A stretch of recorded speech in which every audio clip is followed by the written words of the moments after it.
Hello, my name is Emma Edward and I'm here from the SBK Healthcare and Events team to introduce our 1-hour special webinar on managing and reducing delirium in critical care. Our webinar host today is Dr. Ram Matsa. He is the consultant in critical care at the University Hospital North Midlands and a lecturer at Keele University. Dr. Matsa will refresh your knowledge on the impact of delirium and give practical advice on how to reduce the initial risk and standardise care to promote patient safety. To see other past free event forums from SBK, please do visit our website. The address is www.sbk-healthcare.co.uk. Thank you. I am a consultant working in the Royal Stoke University hospitals. I have a big team of rehabilitation, so I dedicate the presentation preparation to all the members of the team who helped me to do this particular thing. What we're going to do is, although the topic is managing and preventing the delirium in critical care, to be fair, if I had known the answer, I would have been a Nobel laureate, and I would try the best to give the circumstances around how we manage the delirium in the critical care, and perhaps based on the best evidence and what our local experiences are. So today I would be talking about the background on delirium and the associated definitions and perhaps the diagnostic modalities within the delirium processes. How can we prevent and how would we be managing in our own setup? And also I'll give relevance to the usage of antipsychotics, which is always a controversial field in the form of delirium management. So we all know that it is a syndrome. It's a neuropsychiatric syndrome. When you say syndrome, that there is always a gray area because it's not a definitive process, which what we call it as delirium. It's got its own components within what we call it as ordinates that make a functional brain dysfunctional. So that's what we call it as delirium. It's an organ dysfunction, and the prevalence is quite high in mechanical ventilated patients who always have a very high severity of illness when compared to that of the low severity. As you see the prevalence, it's quite a wide confidence intervals from 60 to 80, depending upon the population that you examine and the type of intensive care that you're working in. There's also ordinance depending upon the way you kind of judge what a delirium is, because it's not been taken seriously to obtain a diagnostic process of delirium. Now, it all began in 2004 when the seriousness was given, as delirium was identified as an independent predictor of mortality in this trial, which was done by Vesely and his team. And they identified that the people who had delirium, when compared to that of people who have not had any delirium, have significant reduction in the survival rates within the hospital. And also, their length of stay in the hospital is also significantly prolonged for some reason or the other. And that is the one, that's the kind of a trial which shone the light on looking at the short-term impact of the delirium and perhaps the long-term impact of the delirium and further research into it. And a systematic review which followed that in 2015 showed the short-term impact of looking into the mortality within the intensive care, which is directly related to the delirium, is also very high. And not only that, the cognitive impact for the survivors who live longer after having had delirium has significant impact on their long-term quality of life as well. And there is also evidence to suggest that in some pathophysiological mechanisms that happen behind the delirium can lead on to a long-term process of dementia or early dementia. And I'm going to talk to you about that as well. And so this is just a graph, but the fairest point of it is delirium is not really good. And now, despite the fact that we know that the delirium is not good, and we know the process of delirium that has an impact on the long-term life, we know that delirium does cause PTSD. We have cognitive impairment and physical and cognitive ability, which all lead to the poor quality of life. The process of managing that has always been quite very unclear because of the difficulty in diagnosing the delirium processes as it is in any kind of a psychological illness. Now, it's changed. The delirium, the concept of diagnosing delirium from 4 to 5 has got some changes. And it has all the 4 important kind of categories that makes somebody to sign up for to say whether they have delirium or not.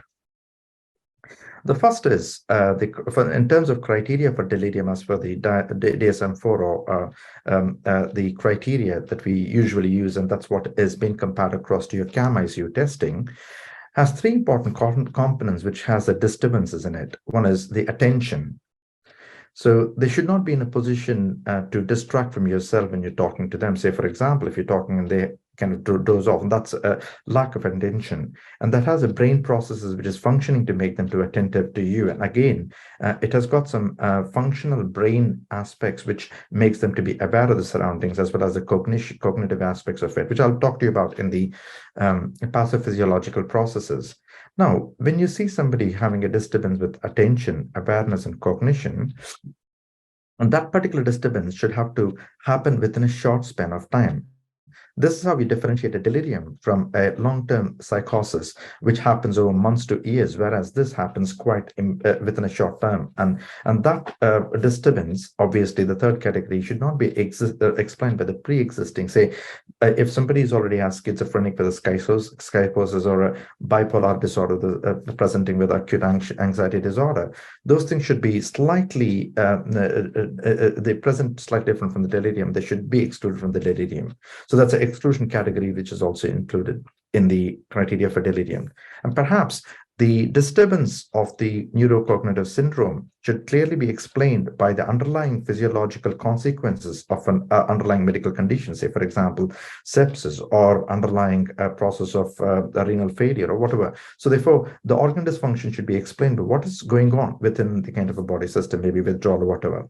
So that comprises the kind of a process of what we call it as a delirium. Now, all deliriums will not fall into this kind of a category, especially when you are in the intensive care. If there is slight deviation from the process of diagnosing the delirium, and you call this as a subsyndromal delirium, which means it has an incomplete presentation. But what is important is they have a very similar prognosis to what you are having a delirium. So this rises to the what are the components of or the domains that you have to you see in a delirium. And knowing these domains is very important for you to conduct the process of management and prevention. And this is the ethos behind conducting the delirium ward rounds. So when you're assessing the patient, the domain, holistic domain should be kind of come into consideration, whether there is a disturbance of cognition in terms of memory, thinking, abstract thinking, and perceptual distortions such as hallucinations and everything. And similarly, whether they have a loss of psychomotor, they have a significant psychomotor disturbance, that what classifies into your hyperactive kind of a delirium phenotype. And similarly, some of them will have emotional dysregulations, and it's all timely fear, anxiety, in a paranoid kind of a behavior. And similarly, the circadian rhythm.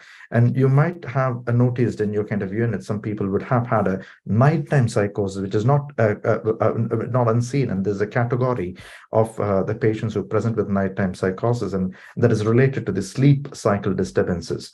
And similarly, the consciousness and attention should also be looked upon into the kind of dominitic characteristics.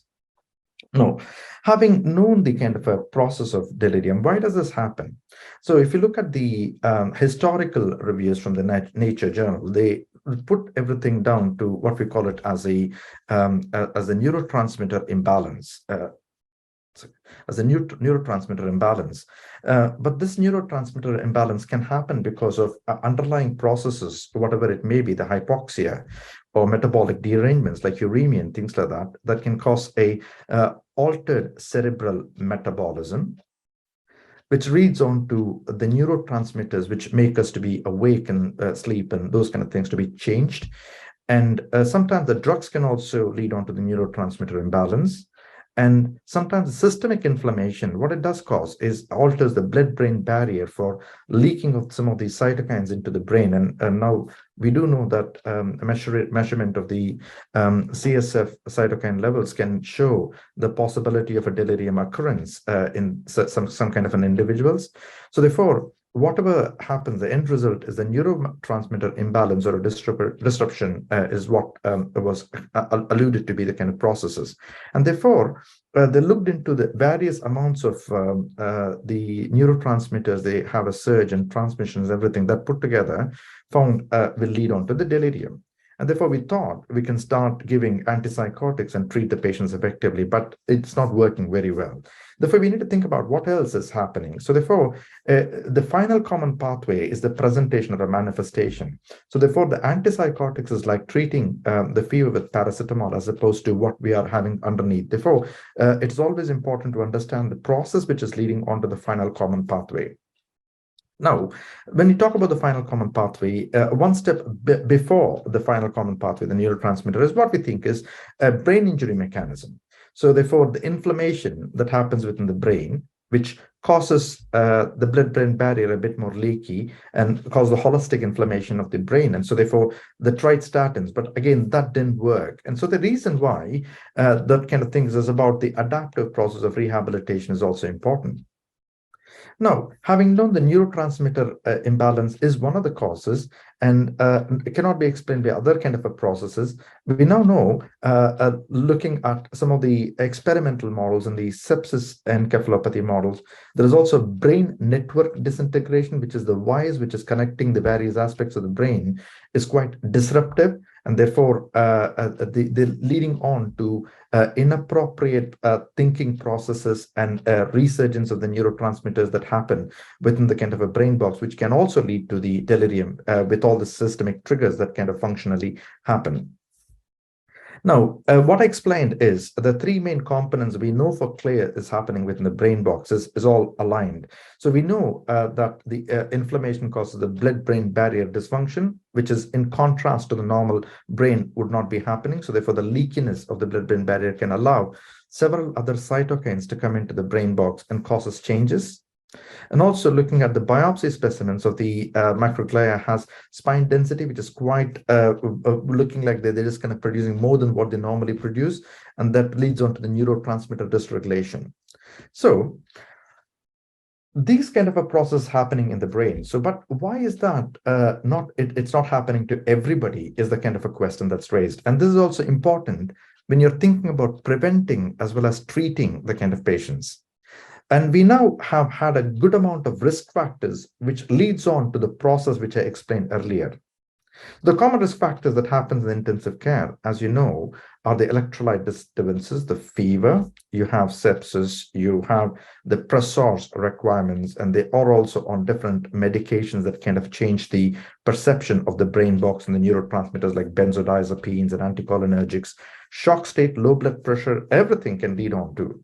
Now, this alone, most of the patients will be resilient to these kind of risk factors when they affect immediately, although they kind of recover and just kind of get better. But if it happens to a vulnerable kind of a brain, which means if they have a pre-existing dementia, a probable CNS disease or alcohol abuse or older age, and those kind of things makes them much more vulnerable. When this kind of risk factors does happen, the brain to change its pathophysiological state to enter into the domain called dementia is much more easier. That results in the pathophysiologic changes in your chemicals, which work on the brain to make you be awake, think hard, and be attentive, and all this kind of things changes. Therefore, there's a complete disruption in the neurotransmitters because of these changes which I just told you. And if the brain is vulnerable, then the changes happen more rampantly. Now, sometimes this can be treated and they kind of reverse the kind of process and get better.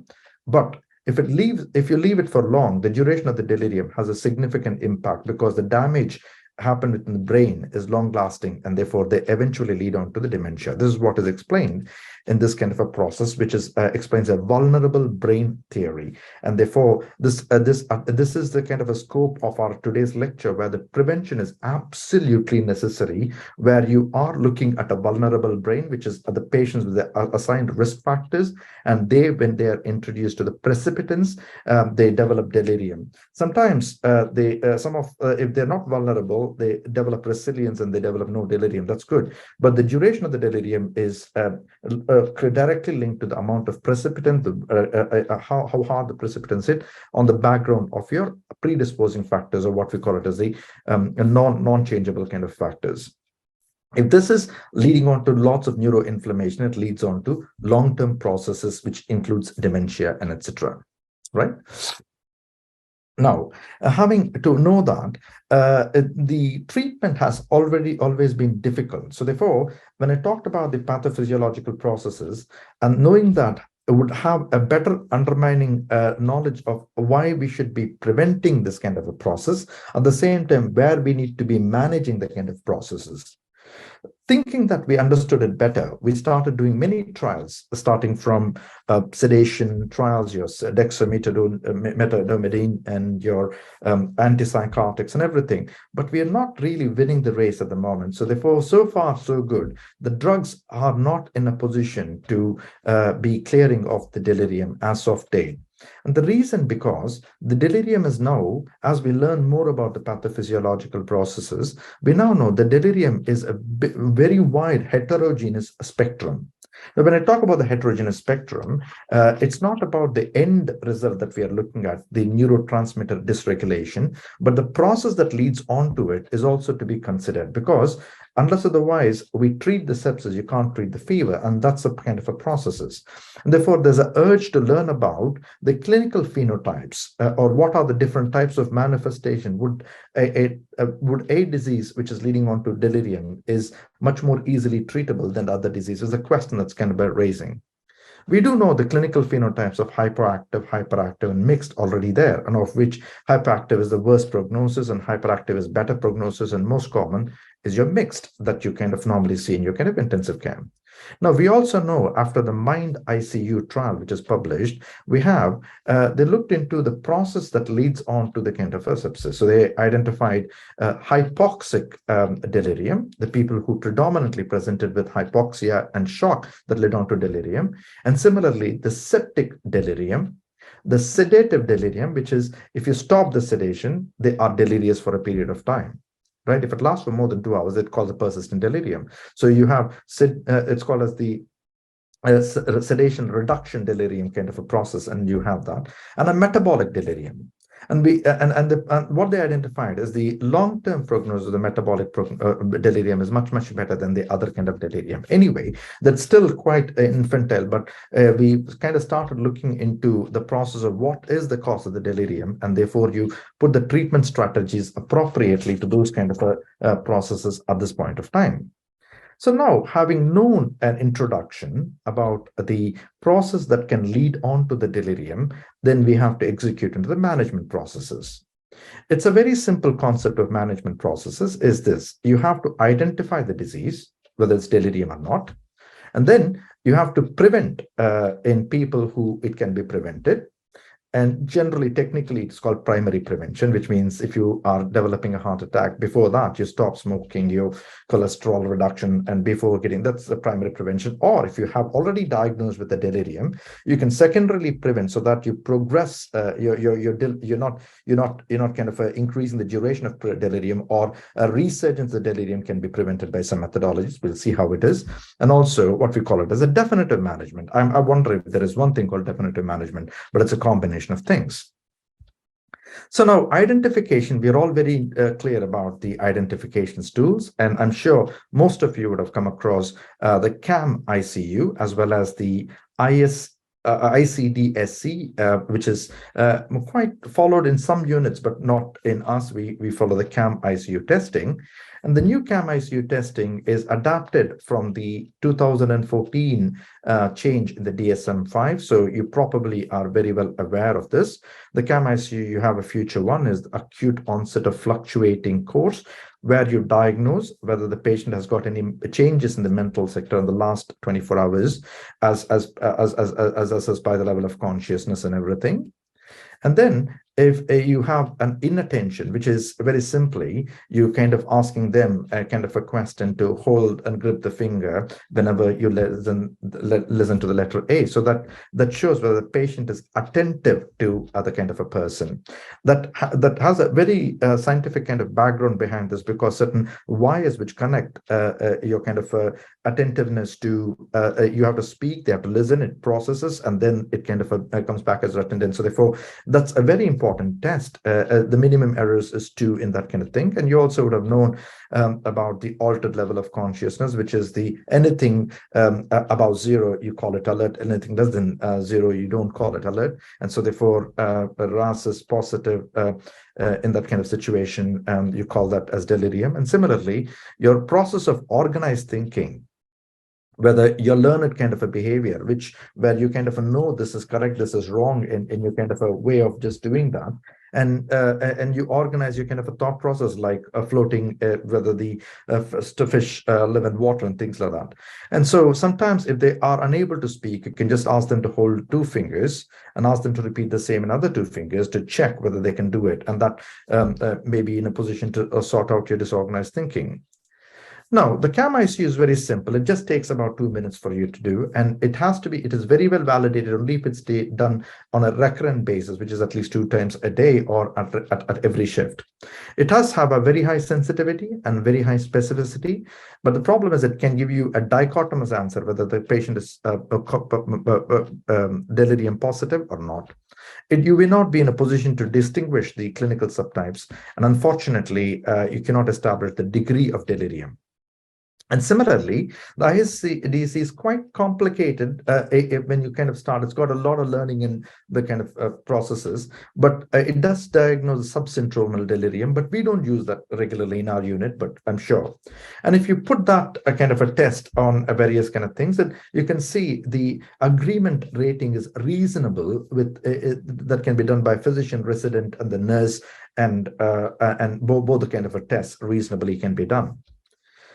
Now, yes, I can diagnose delirium because it's a part of the management. Now, can you assess severity? There are newer tools that kind of assess the severity. Now, this is becoming more important because the delirium is occupying a new science as such, and therefore the severity of the delirium, very similar to sepsis 1, 2, 3, 4, septic shock or multi-organ dysfunction, and etc. So similarly, the sepsis severity has a direct correlation with the prognosis of the kind of a patient. And if you put that to testing, it is very simple. The CAM ICU 7, they've kind of a scoring system they've added on, and you can easily score based on the kind of a similar testing that you do, and on the number of 7. The 5 to 7 appears to be very severe, and when they have to put it up across in the thing, they really match the AUR ROC curves, and they have had very good kind of functional assessment to say that they have a long-term issues with such kind of a higher degree of severity of the delirium. Now, the question becomes, can you predict delirium? Can you predict delirium? Yes, you can. And that is through the tools. And we have 3 established tools now at the moment. We have pre-deliric, e-pre-deliric, which is much earlier prediction of the delirium, and Lanzo model, which is quite the experimental state, but well established is pre-deliric and the e-pre-deliric. The pre-deliric looks at 10 different modalities, which is usually measured when somebody comes into the intensive care. And you have the percentile scores of how you kind of rate your pre-deliric scores. And similarly, e-pre-deliric is much simpler version, and you have it's tested in American centers, which is showing a quite risk prediction kind of the delirium prediction type of models. And when they put it across the area under the receiving operator curve, which means how well this particular test can predict, a diagnostic test can predict the probability of somebody developing a delirium, it proved very well. Anything above 7 is good, and 8 to 9 is super good. So therefore, in that kind of a way, both e-pre-deliric and pre-deliric did a very good kind of a job in that kind of prediction model. Now that you have known how to identify and also known how to predict a delirium, and also in a position to assess the severity of the delirium, now you have a patient with the probability of getting high delirium. Can you prevent that in the processes? Now, the prevention strategies are specifically aimed in four different domains, right? So you look at sedation and analgesia, and working around the immobilization targets. So therefore, you need to enhance the early mobility, sleep disruption, and how you can just kind of alternate. It's all based on the domains. And humanizing ICU is something which is new, and it's kind of coming up, including the daylight therapy and everything. And we have, I'm going to show you a few kind of parameters that we follow in our kind of an intensive care. So now, sedation analgesia is although this is quite well said and well recognized, the process of just kind of delivering is very difficult. And the first of all, the first trial, which is kind of looked at reducing the sedation, what we call a sedation hold, is from the ABC trial, where they had a spontaneous awakening trial. Right, and if they fail, then to restart the kind of sedatives, and if they do pass, they go in for a spontaneous breathing trial, and finally consider extubation. And it is obvious from the kind of a trial they had a significant reduction in the duration of mechanical ventilation. Now, if you ask me whether it has reduced the delirium, now the trial did show that there's a combined coma and the delirium days is reduced in the patients who have had it. Now, the authors have given a kind of a reasoning behind, as because some patients who are in coma would not be in a position to assess for delirium. Therefore, a combined effect will be much better. So whatever it may be, it has shown an effect that it decreases the duration of mechanical ventilation, ultimately the length of stay in the kind of hospital and the intensive care as well. So therefore, there's a clear evidence that reduction in the amount of sedation that we use per kilogram per body weight has shown a clear evidence that there's a kind of a way of assessing that it's going to drop the kind of delirium. So therefore, this is a quite basic a kind of homegrown prevention strategy we all can develop. The secondly is avoiding benzodiazepine. Now, I'm talking in terms of prophylaxis, like prophylactic benzodiazepine, like using that as a common sedative. And we now have data, which I'm not showing it to you at the moment because of the time limitations of the COVID. And the COVID has shown significant increase in the ICU delirium, and all of them are related to the kind of benzodiazepines. Now, the very first trial, which is shown, the trial which was done in 2004, showed that lorazepam has shown an independent association with that of the delirium. As you can see, if I increase the dose of lorazepam in a kind of patient for usual sedation, that shows a significant increase in the occurrence of the delirium over the time. So therefore, even if somebody comes into the hospital without the delirium, if I start sedating with the lorazepam, there's a chance. And now you also have another kind of prevalence looking at the midazolam alone in this kind of patients compared to the non-users and users, excluding the coma days. It is quite significant that the midazolam alone has shows a significant amount of increase in the delirium. So benzos really should be avoided as a prophylactic usage as much as possible. And short-acting sedatives is much more better, including the Dexmedetomidine. I can never get that, and of course the propofol. Now, this has been looked upon. If you look at that in various kind of ways in the men's trial, you can see the lorazepam has also shown that the patients do develop, the inference of dexmedetomidine winning the kind of a race is also can be taken that lorazepam is not doing its job very well. That makes sense to you. And again, in the SETCOM trial, which was followed, and they clearly showed that the sedating somebody with midazolam is not really good, and it shows a significant increase in the amount of patients who acquire delirium. Now, so the sedation is one aspect of it. And the second risk factor that we have, which can be prevented, is early mobilization. And a clear first evidence from the Shekwat and his colleagues have shown that the early mobilization does release some kind of cytokines, which is similar to your kind of healing processes, which, if not, can lead on to the much more delirium because of certain amount of chemical modulation that happen within the joints, and they kind of talk to the brain, etc. So mobilization is quite an important aspect of the treatment. And equally, the control of pain that we are looking, because the pain control is one of the biggest hindrance for mobilizing the kind of patients. And now the controversy exists whether we should over opiate somebody at the same time under opiate somebody. And the recommendation in the pad is to use a kind of a tool for you to use a step ladder kind of an approach of pain modulation, or if you're having a continued infusion, it is just to kind of give the kind of pain score what is being deserved, the kind of thing. So therefore, you probably will know about the CPOT, the critical pain observational tool, as well as the behavioral pain scale, and those kind of notions, whichever you use in either you can use in a awake patient or in a patient who are intubated and ventilated, depending upon what you're looking at basically. Sleep is another thing that you have to be thinking about very carefully. The sleep facts about the ICU patients is quite significant. The average sleep in a biggest trial which is done is looked at about 2 to 8 hours in a 24-hour period. That's it. And that too, the quality sleep, what we call as a REM sleep, almost occurs in half of the kind of things, and predominantly in the day team. So therefore, the restorative sleep is not there, and they end up in what we call as hangover type of a sleep. And the reasons alluded for those kind of decreased REM sleep is when you're going off to sleep, somebody wakes you up, how irritating that could be, such as lights on, alarms, bleeping, and coming up to take some bloods and cultures and beepers. Everything is kind of related to that. Additionally, the REM sleep is kind of altered by the types of medication that we give, like opiates, benzodiazepines, beta agonists, corticosteroids. They all kind of change. So the sleep deprivation can present with symptoms of itself inattention and can mimic a kind of this thing. Therefore, we need to have the sleep improvement strategies.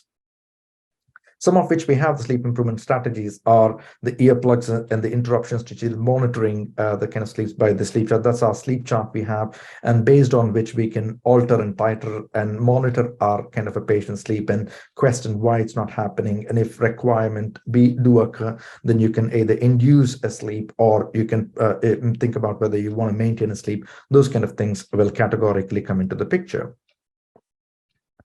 This is important, the humanizing ICU. It's there are two important concepts. It's knowing all about me and ICU rehab garden therapy.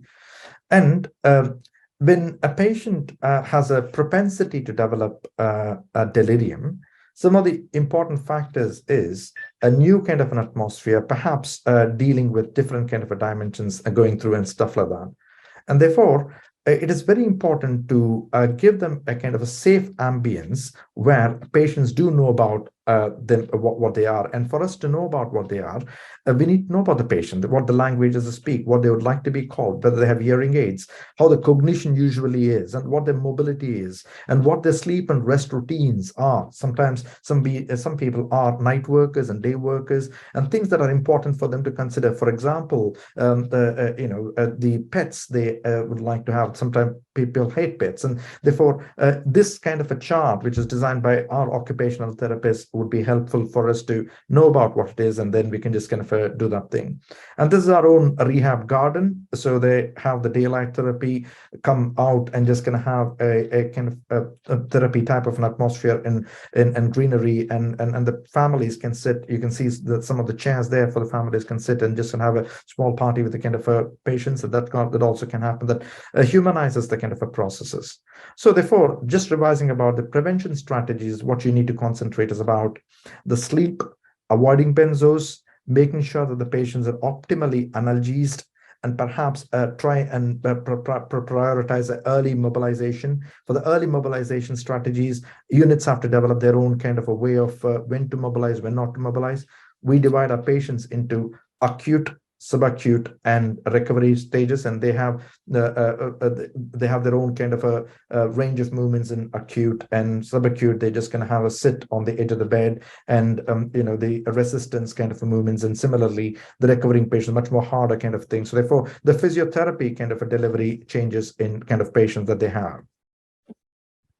If you ask me about pharmacological modes of prevention of this thing, the answer is no. And that's what is 2008. There's no real reason to give anything, including the statins, to prevent a delirium. Nothing worked. And so therefore we should not be able to wait, because that's not what it is.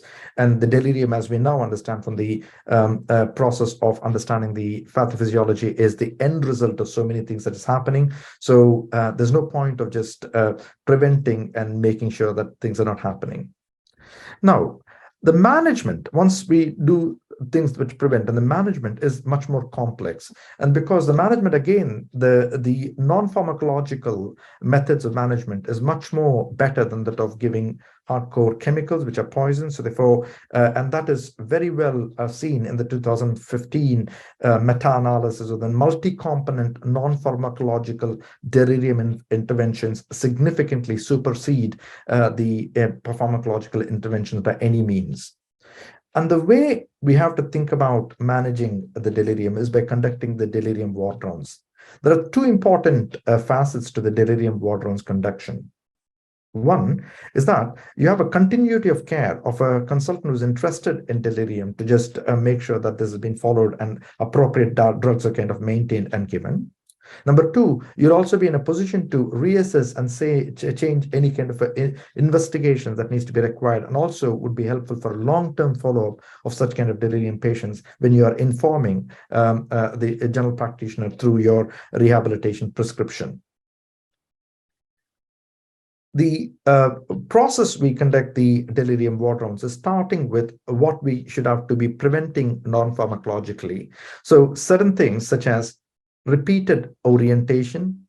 So speaking to the nurse, bedside nurse, are they repeatedly orientating themselves? And if they have a cognitive stimulation so that they keep all the kind of nice pictures or any music they like, making sure that they wear the vision and the hearing aids and adequate hydration. Therefore, the delirium ward rounds is a multidisciplinary kind of ward rounds that would include predominantly the nurse-led, and they would be looking into all this kind of things, and also to make sure that the pods would be aware of the noise and light reduction. If you have a look at the sleep charts, and you can clearly see and speak that there's a sleep reduction and early mobilization, and also altering that kind of a day routine to make sure that they can be mobilized, and speak to the consultants why the patient is not mobilized, and also to promote the kind of a sleep by some form or the other. I'll talk to you about the medical management in a minute.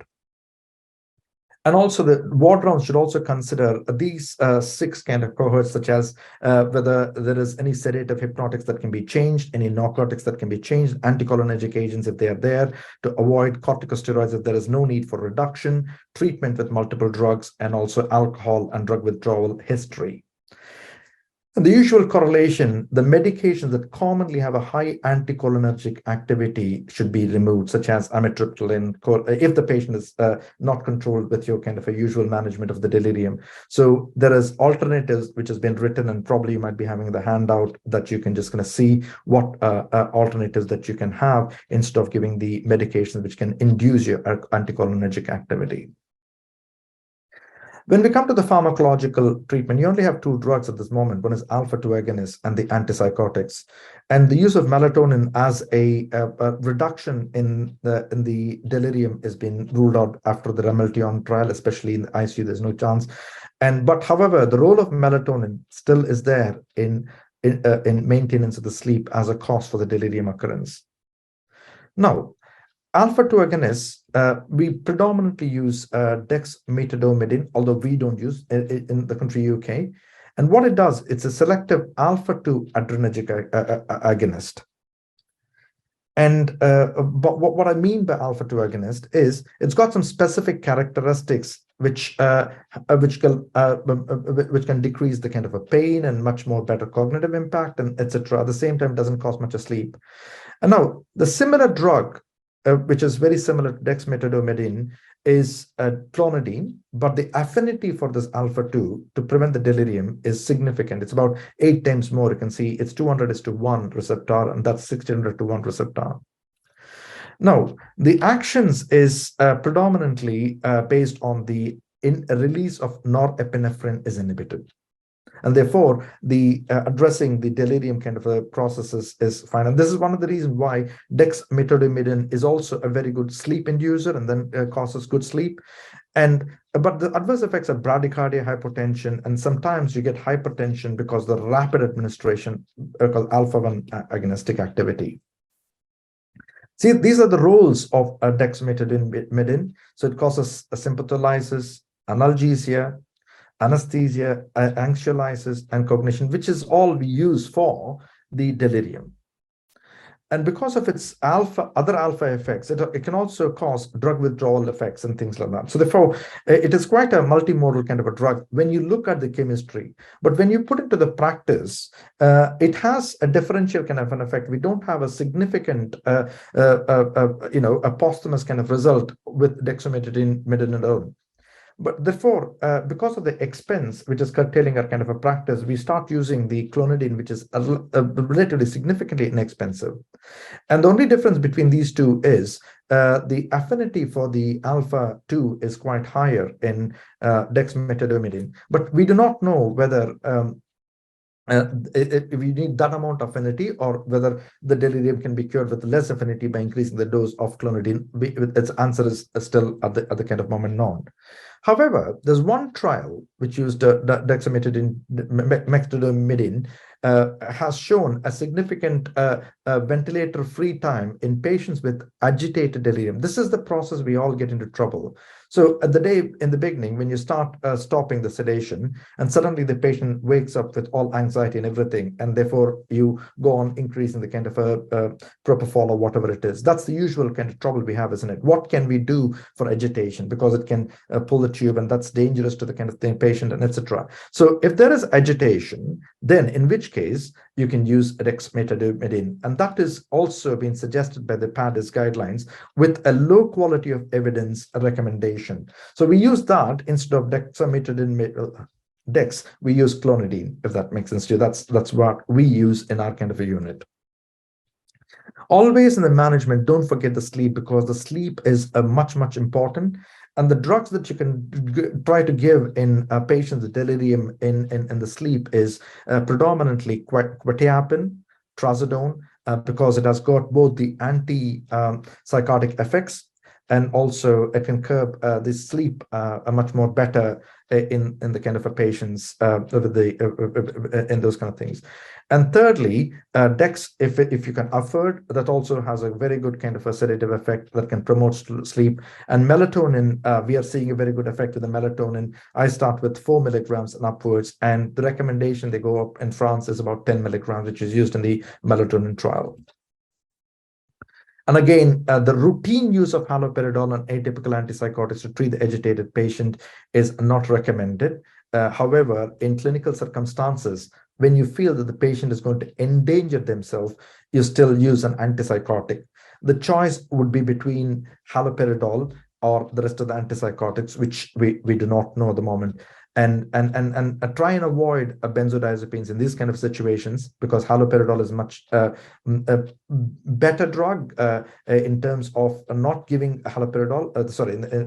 In terms of not giving long-term duration of the delirium. However, the midazolam is much better in the sense if used in kind of alcohol withdrawal and those kind of effects. And again, safety profile should be carefully noted before you're using it. When we come to the antipsychotic usage within the kind of intensive care, you have typical antipsychotics, which is just blocking dopamine agonists. The good example is your haloperidol. And the second generation, or the atypical antibiotics, they have multiple roles to play in this kind of things. Typically, this is how it is. So typical antipsychotics is dopamine, whereas the atypical has multiple roles to play. So therefore, the wider perspective of action is much better. But the potency of haloperidol in controlling an agitation is much better than any of the antipsychotics known so far. Now, when we use the antipsychotics in delirium prevention, it's quite 50-50. And similarly, when we use other antipsychotics, when compared with that of the haloperidol or risperidone and those kind of things, again, not good quality trials in predominantly outside the critical care. And for you to just kind of vouch on this is the treatment that you need to give, it's very, very difficult. Now, how would you choose the antipsychotics is the careful assessment of what you're using it for and what is exactly the patient's presentation. Because knowing the mode of action in these kind of drugs is quite important, where you can see different drugs have different dopamine antagonism, 5-HT antagonism, H1 alpha and alpha 2.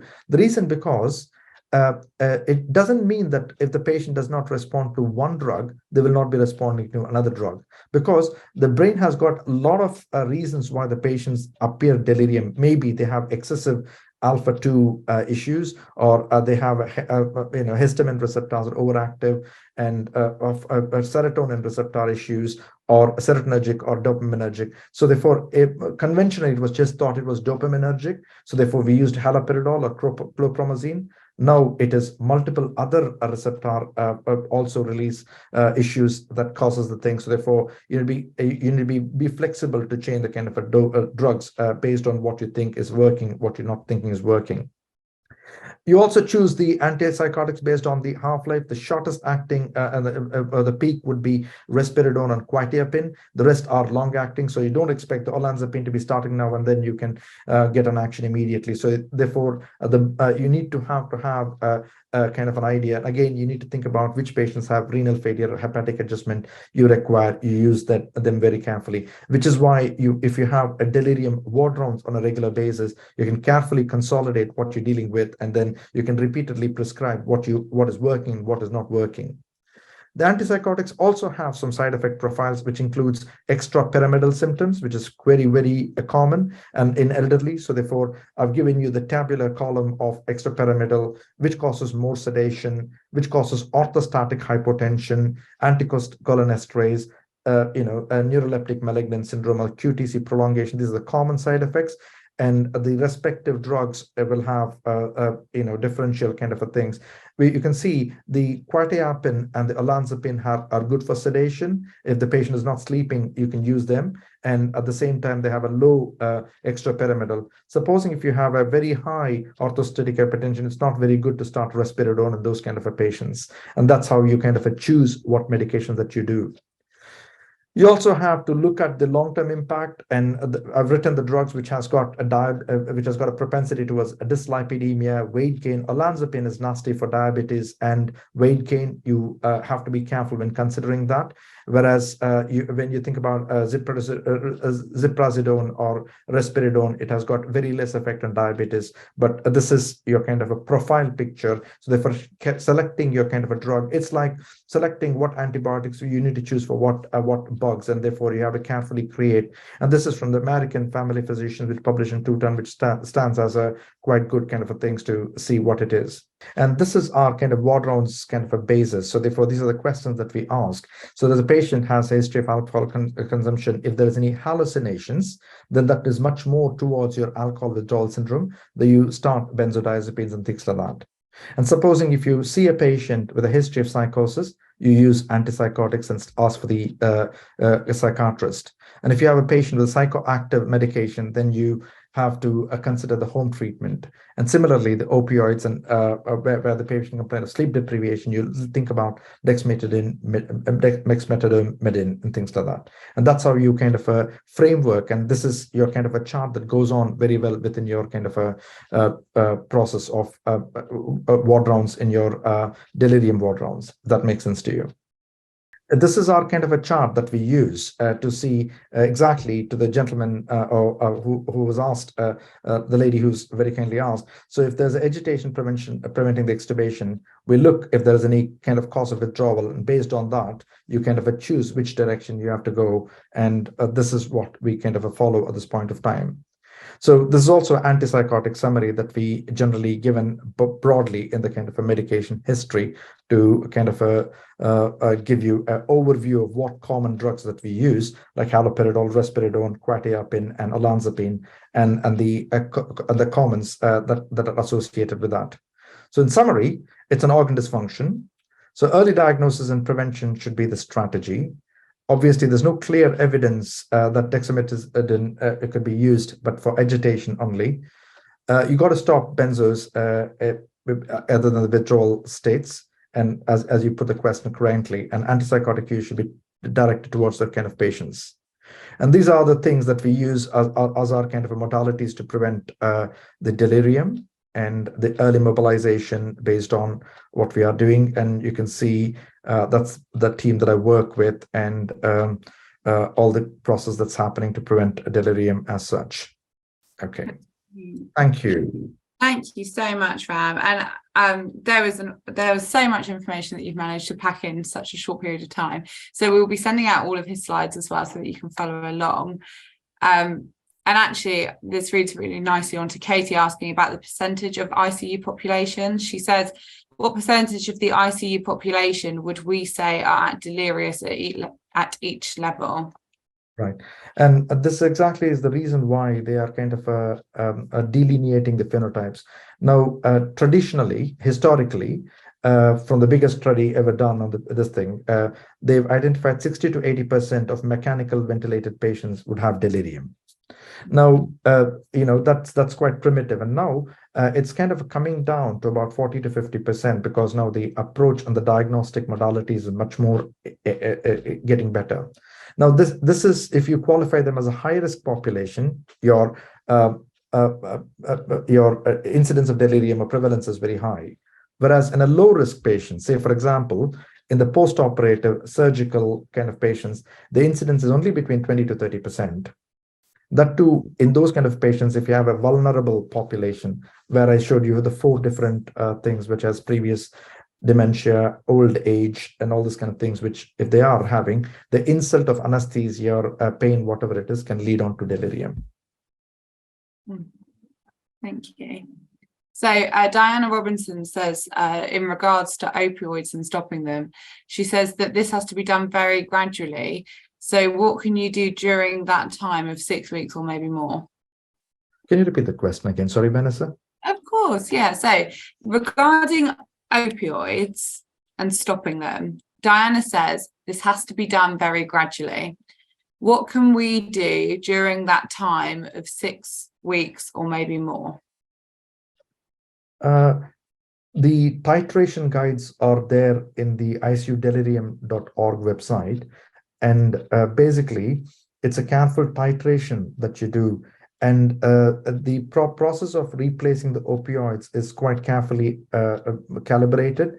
Now, the last thing you don't want to do is to give more pain and stopping all of them together. Now, the newer BJ, the British Journal of Anesthesia, has given you the stepwise approach to the pain. So therefore, when you're stopping the opioids and replacing, if they're not able to control the pain, then there is a definitive need for acute pain team to come and see, where they would be in a position to deliver the multimodal analgesia, which includes your nerve blocks or a kind of continuous infusion, etc., and also to changing to nefapam or regular other medications that you can have to stop the pain, etc., including clonidine. Thank you. And Marianne follows on when she says, what's the best non-pharmaceutical strategy except for early mobilization? I find sleep. The sleep is absolutely, because when we do the delirium ward rounds, what we find quite often is the sleep is the worst thing.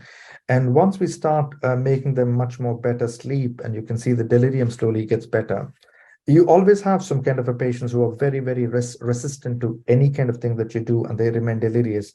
But it's the time that you need to wait and see. But continue doing what you're doing non-pharmacologically, starting from all the process of sedation, early mobilization, daylight therapy, if possible, the PET therapy, and etc. And Katie asks, would there be benefits behind blanket holistic treatment if the prevalence is high enough? Yes, it is, because there's a new trial which is coming up, the ABCDEF, which is trial protocol has already been submitted in the BMJ. So they're just not going to have, the 2 groups is divided, one to have just the non-pharmacological kind of a management, other one is the regular kind of management. And we'll be having an answer to that specific question quite soon. So we've got, there's a question from Panos who asks about alcohol abuse. He says it's not that usual for healthcare professionals who receive patients' health history to ask regarding alcohol consumption in fear of discrimination. When we receive patients in ICU, should we treat the majority of them as alcohol dependent unless proven otherwise? Not necessarily. So if this depends upon where you see the kind of a patient. If the patient initially presents, and if you have a very high chance of the suspicion of alcohol withdrawal syndrome, then you are very well within your kind of reach to see benzodiazepines to be starting off with. But eventually you'll get to know, and that's when you kind of stop what we are giving a medication to be as well. And then the last question, which says, could you provide us with the guidelines used for the making of that presentation? Not quite sure what that is referring to. No, I don't. I've given the reference in the bottom of the slide for whatever it's been used. And so the guidelines, what I referred is PADIS guidelines, which is 2008, which is published in SCCM, Society of Critical Care Medicine. So that leads us to the conclusion of the day, the hour. I would like to thank you so much, Ram. You've done a brilliant presentation. There's lots and lots of gratitude in the chat box if you'd like to have a quick read of it. Everyone has said what amazing things. So I really appreciate your time. And I know how grateful everyone is that you've been able to pull together this presentation for us.